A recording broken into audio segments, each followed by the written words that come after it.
සංසාරේ කවදනම් අපි ආයේ මිනිස්සු වෙලා උපදීද? මිනිස්සෙකුට ප්‍රියශීලී විදිහට කතා කරන්න පුළුවන් වෙන්නේ මිනිස්සු වෙලා ඉපදුනොත් විතරයි.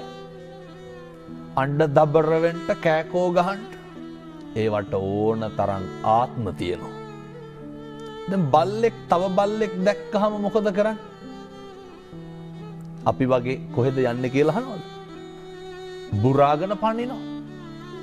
හපන්ඩොට්ටු වෙනවා. මට කියන්න සත්ව ලෝකයේ තුල සතෙක් තවත් සතෙකුට බය නැතුව ඉන්නේ මොන සතාද? හැම සතෙක්ම ඉන්නේ තවත් සතෙකුට බයෙන්. හැම සතෙක්ම ඉන්නේ තවත් සතෙකුගේ ග්‍රහණයට ලක් වෙයි කියලානේ.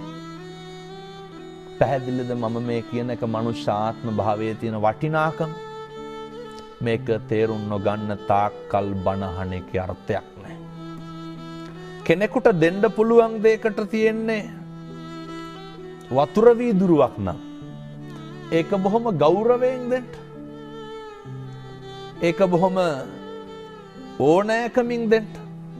මෙහෙම දේශනා කරන්නට හේතුව තමයි පින්නතුනේ අපිට සංසාරේ කවදානම් ආයේ මිනිස්සෙකුට මම මේ වතුර වීදුරුවක් කීවේ මේක බොහොම සරල දෙයක් රුපියල් 50ක්වත් යන්නේ නැහැ.